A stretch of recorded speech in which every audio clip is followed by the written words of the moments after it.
guy who was did the camera work on it had gone out and filmed some of this. And he was just telling me what happened when he was in the village and they got out the bed nets. The parents, and the mothers particularly, were just swarming around them, wanting the nets, knowing that this was basically the saving of a life. And it's an incredible thing. You suddenly realize, there it is. It's there right in front of you. This is what you can do.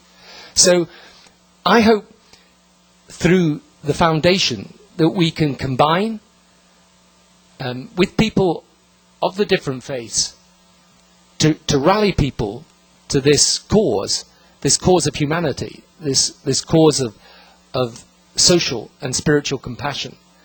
And if we do that, we will have done something that is important, of course, for those that benefit and who are the immediate focus of our work and of the need that we hope to meet.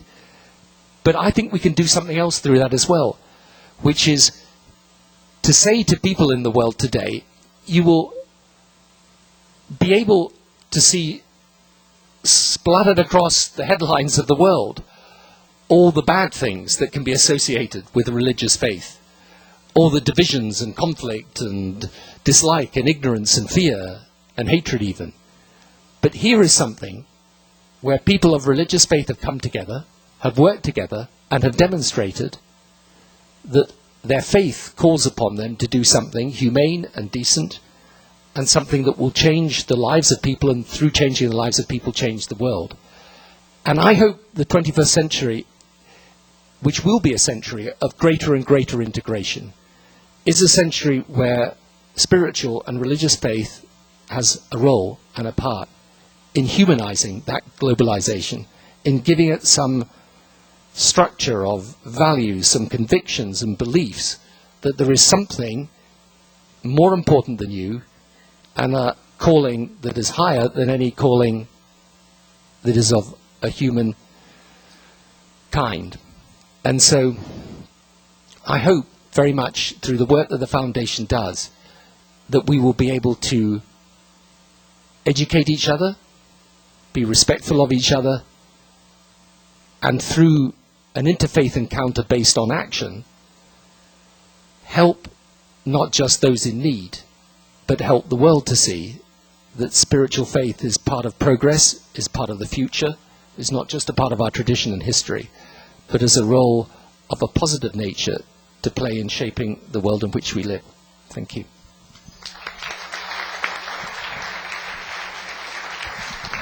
Thank you very much, Prime Minister. Thank you.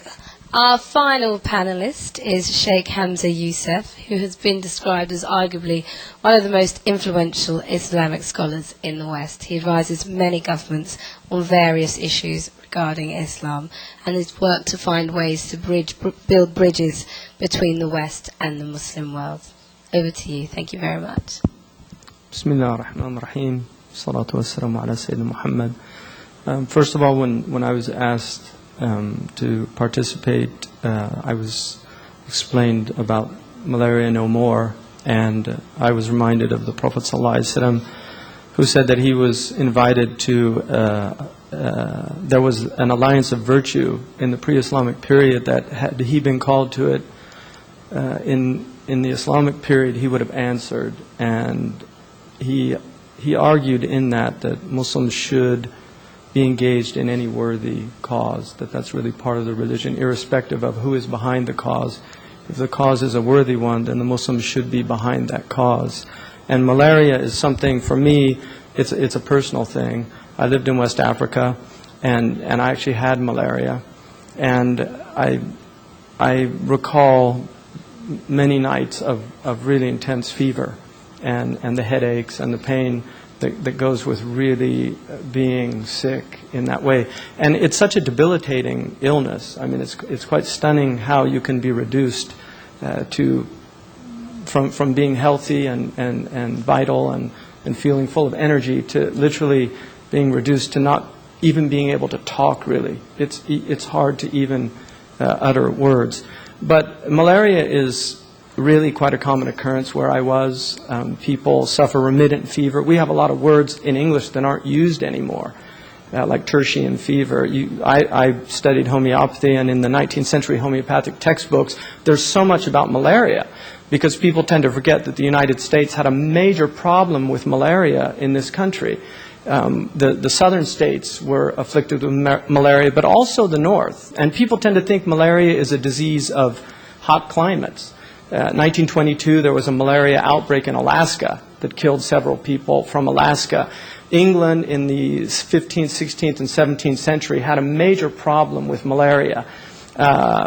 One of the Catholic popes, there was, in fact, the word malaria, bad air, is because one of the Catholic popes who died of malaria, they wanted to determine what was the cause, and they said it was a miasma, this foul air, malaria, bad air that comes out of these swamps. And it wasn't until much, much later that it was determined that, it's transmitted by the mosquito. But what's interesting is that malaria, you said that we know poverty is one of the problems. I think the issue is actually much deeper, because the reason we don't have malaria in England anymore is because of the swamp drainage that took place in order to create irrigation for the agricultural development of that country in the 17th century. So it actually had to do with increasing the standards of living in the people. And this is what Benjamin Rush, who was one of the physicians that signed the Declaration of Independence, actually said about malaria. He thought it was from gases, but he said the real cure for malaria is cultivation of the earth.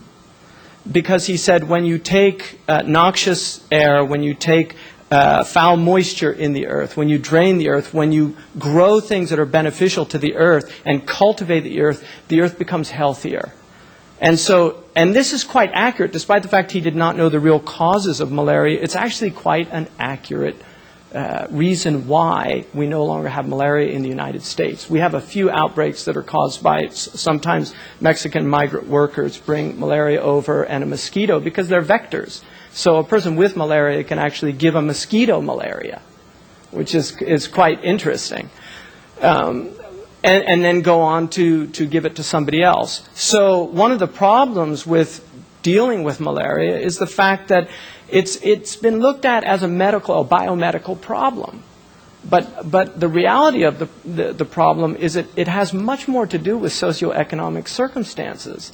And unless we address the root causes of this issue, I mean, you can give mosquito nets, you can give people the quinine, you can reintroduce DDT, and some chemical companies will make a lot of money selling this stuff again, because they're always happy to create vaccines if there's money in it.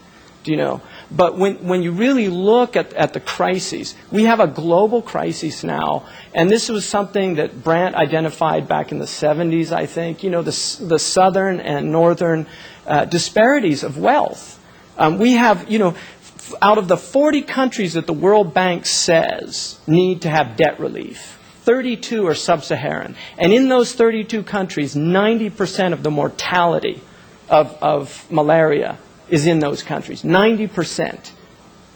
And these countries are paying through the nose interest on debts. And then you have political corruption to no end. I mean, our corruption in the West it's refined. We write it in the books. It's kind of white corruption. We have our kickbacks and perks, and it's all done. So we don't have to cook books, although we're finding out now there's an FBI investigation, so we'll see how far the corruption is in the West. But in those places, no, the corruption's a lot deeper, and that's why so many of these plans have failed, because getting the money to the real people that need the money. Because I've seen what happens in Africa.